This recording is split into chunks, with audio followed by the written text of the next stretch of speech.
Hello, this is Mr. Anthony Amarante. I see my picture here. I am 83 years old. I'll be 84 in October. I'm a World War II veteran. I was drafted when I was in high school. I then went into the service and wound up in Camp Walters, Texas. From there, I had a short 1 week overlay and off I went to Europe. I spent a number of years over in Europe during World War II and was in the Battle of the Bulge. I didn't know it was the Battle of the Bulge until I read it in the history books. It was a very nasty war, and we should all be very cautious about wars where young men are in harm's way. I'm all set for any questions you may have. From your past experience, what was the hardest adjustment you felt from being drafted into the war? The hardest adjustment would be being away from home at 18 in a strange environment, which was at Camp Walters, Texas, with a lot of strange people and being ordered around constantly, but you do get used to it. Do you remember what you missed most from home? Missed most from home, I was just a young fellow, so I missed my family most of all, the security of my family. And I would say that I was quite confused, didn't know what the future would bring. While you were at war, did you make any lifelong friends? I had very few friends after the war. We were in a division that came from all over the country, and after the war we all went our own way. People went to every state. We did not have any connection after the war, and I wasn't the type to join any of those veterans organizations. I never did. I started working in a steel plant, and my parents were on my back to get to school, so I wound up going to Canisius College, a tremendously strong college, Jesuit school, and it was a great experience. I still enjoy thinking about the great education I had at Canisius College, Buffalo, New York. Were you able to use the GI Bill to finance your education? Absolutely. They paid us $75 a month, paid all our books, and I met a young lady when I was a junior in college, and we got married, and we were married for 60 years, and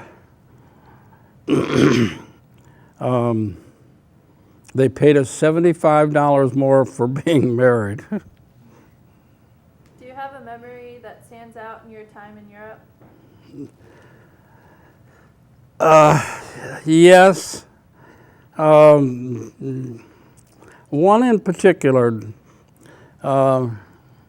driving through a city called Aachen, Germany, where it was so bombed out that they needed a bulldozer to drive through the cities. They cleared the cities with bulldozers, and then the jeeps and the trucks and the soldiers marked through. One of your accomplishments you mentioned was your Bronze Star. Can you tell us what a Bronze Star is? Oh, it's a battle star. It's another trinket of the war. You put it in a drawer and forget about it. And how did the war change your life overall? Well, how did it change my life? I went to college.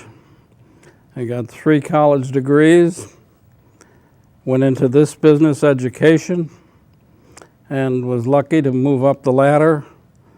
I guess getting along with young people was an easy thing for me. And it went well. I had a marvelous career and a great life.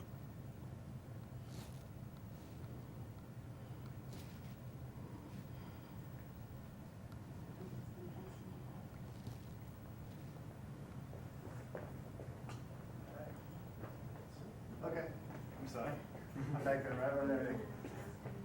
Yeah. When the war was finally over with, did you hold any animosity towards the Germans? Never entered my mind. I was anxious to get home, like all young fellas, after, being over in Europe for a couple of years. I don't know. There's so many people that think this was the highlight of their life. The highlight of my life was the birth of my son. I felt so divorced from the war when I got home and got busy with school, married a pretty young lady. That was it. I just never went to veterans posts or reunions as so many people did. I had different highlights in my life. And bringing up my son and his family and all that is more important to me. Before the war, prior to it even starting, prior to Pearl Harbor, what were you doing? I was a kid in school. Kid school. And so when did you enlist? I didn't enlist. I was drafted. So how old were you when you were drafted? 18. And what was that whole experience like? Did you think it was did you think it was something that you were forced to do, or did you think it was something that you had to do? Oh, a combination of feelings. Nobody wanted to go into the Army. And I presume my feelings at the time were, oh boy, I'm getting out of school. I'm going to do something else. I had another experience. When the war ended, I was sent to, they moved me down to, I was a master sergeant.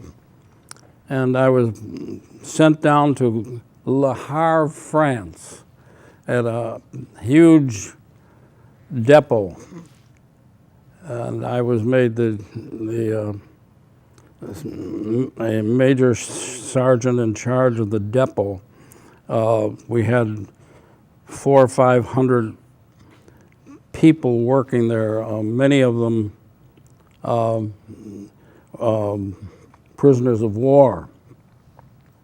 And it was our duty to either move equipment up into Germany or move it back onto tankers and ships back to the United States. And things were going so very, very well that the Lieutenant Colonel Hyde was the man's name in charge. And he said that, would you like a career in the service? And he said, I have permission. He had orders, permission to appoint a first sergeant or 2 first sergeants or 2 master sergeants to a field commission. And I wrote home and told my parents, and my sister wrote back to me a very nasty letter.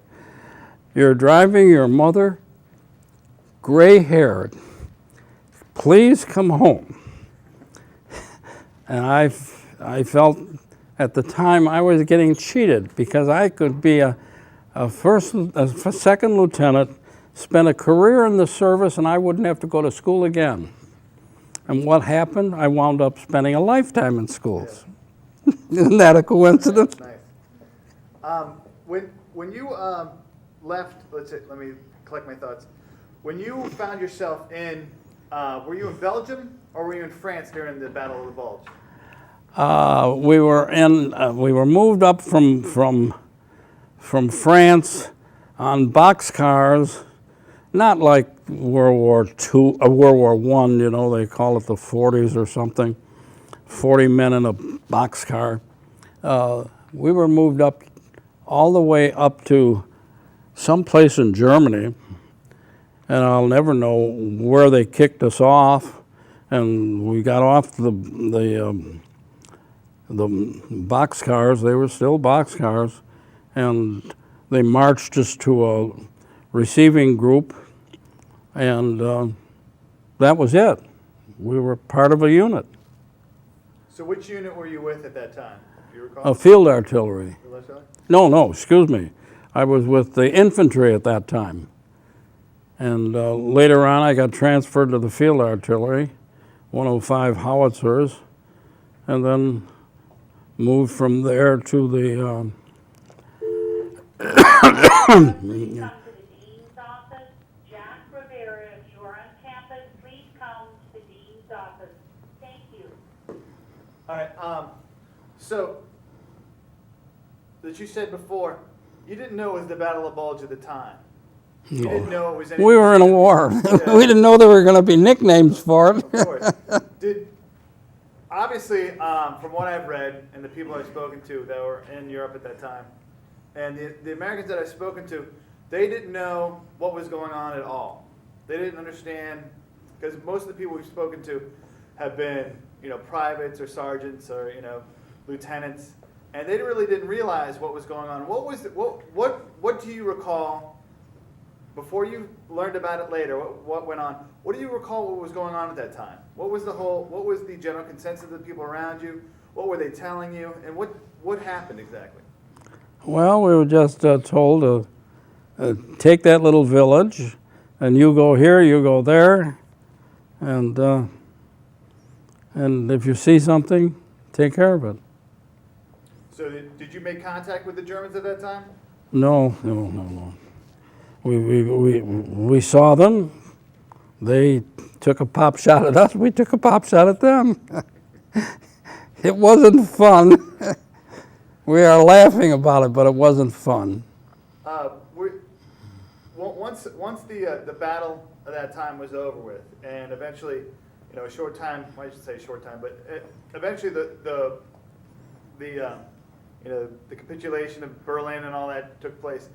After the Battle of the Bulge, and to the time that Germany finally collapsed, what were you doing at that time? I think the timelines I'm not sure of, but then I was moved to Belgium, and I spent a little time in Belgium, and we were on most of the time on guard duty at that time, but I had moved up the ranks, and I didn't have to stay with most of the fellows. We were, the first sergeant, master sergeants, stayed in a little billet by themselves, a building by themselves, and we made schedules for who was going on duty and who wasn't going on duty. We kept supplies line running. We kept roads running, and we had a large group of prisoners of war, which were camped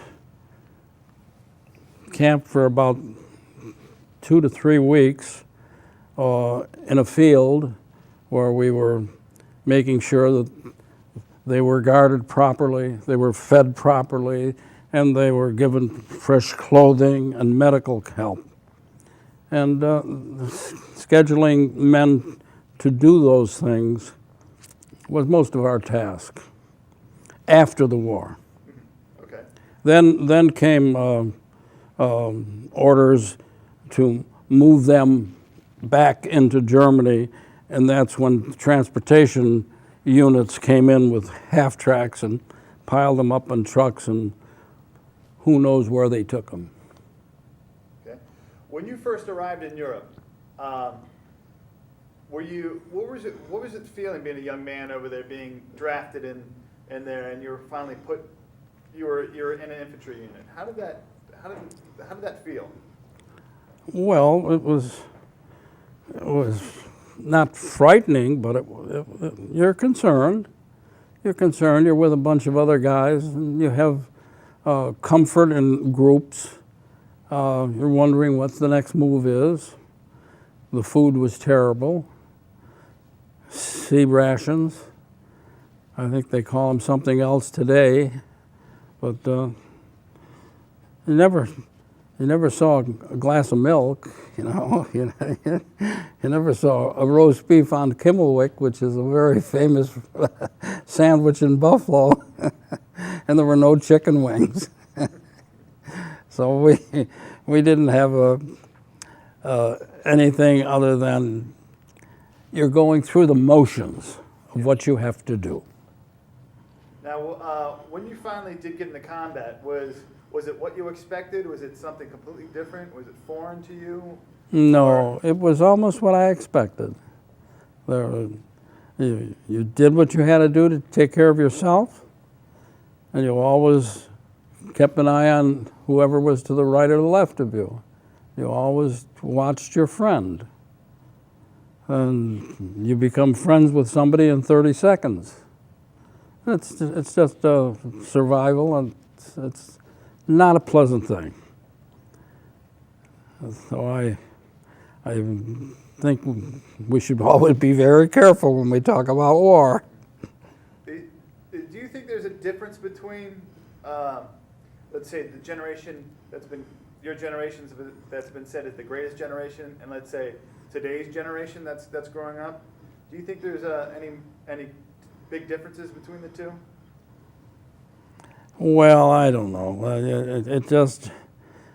It just was. Let me think on that question. That's a good question. When I came out of the service, fellas went to work, fellas went to college, and we tried to build a life for ourselves. We had a lot of encouragement with the GI Bill. Going to a private school and having my bachelor's paid for and my first master's paid for. Master's in education was paid for by the government.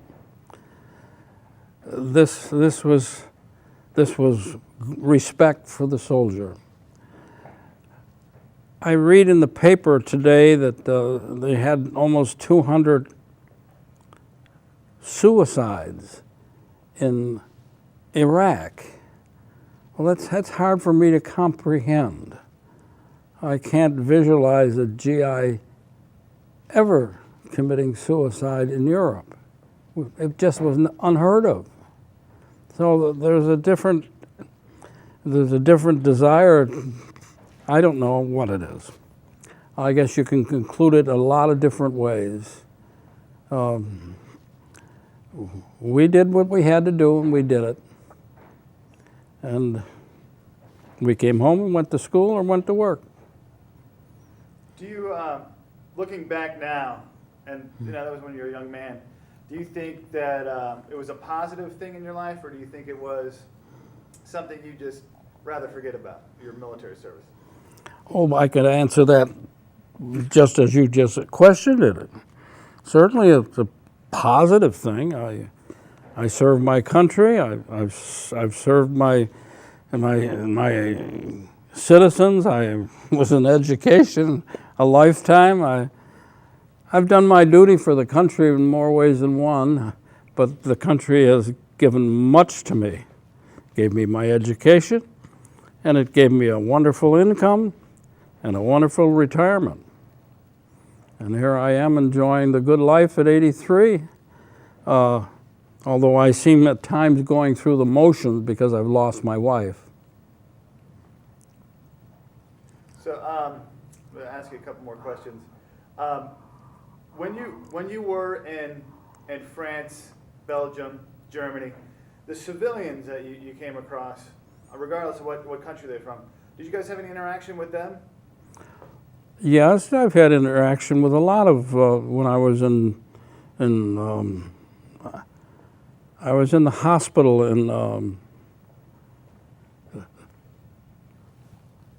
Egelschloven, Germany, 9th Army Rest Camp Hospital. Egelschloven, Holland. Today we call it the Netherlands. Egelschloven. And when I was feeling much better, I walked over to a Sunday Mass, and we were welcomed with the greatest of courtesy you can imagine. And then a family asked me if I wanted to spend a Sunday with them, an unknown family from this church, this Catholic church. And I did. And then they wanted to go for a walk through they're not mountains, but they're hills. and they brought cheese and bread, and we sat down, and they spoke pretty good English. The English is pretty well taught in the schools over there. So I've had a lot of contact, and then of course being down in Le Havre, France, as chief clerk of that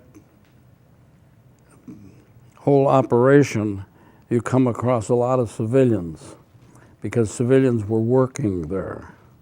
In fact, they were working as waiters, and they were working as cooks, assistant cooks to our Army cooks. So you get to know a lot of them. Everyone was pleasant. Everyone was grateful for what we liberated Europe. It's amazing we find ourselves in an opposite situation over there in Iraq. You said you're in the hospital? Did you get sick while you were over there? No, I got a little bump. You got a bump? Would the Germans do that to you? Yeah, they gave me, it didn't last long. I got out in 3 weeks. Okay. So would you like to talk about that experience, or? Yeah, it's nothing. Okay. All right. Is there anything you'd like to tell us? Is there any kind of stories or anecdotes or anything you think that you'd like the next generation to know about? No. I've had it's nice to think that you have served your country, but I was never one to get involved with veterans posts or any of that. I couldn't wait till I got home, and I bought a used convertible blue Chevrolet, and boy was I the hit of the town. I was never really a military person. All right, great. Well, sir, thank you for coming in. You're certainly welcome. Appreciate it. I hope I wasn't too corny. I'm going to grab you right here. No, you're great. All right. Did I answer all your questions, dear? Yes, Okay. Thanks. Up we go. All right. Thank you so much. It was very interesting for me just to hear some of the stories that your education and I enjoyed very it. interesting. And then I became king of the castle.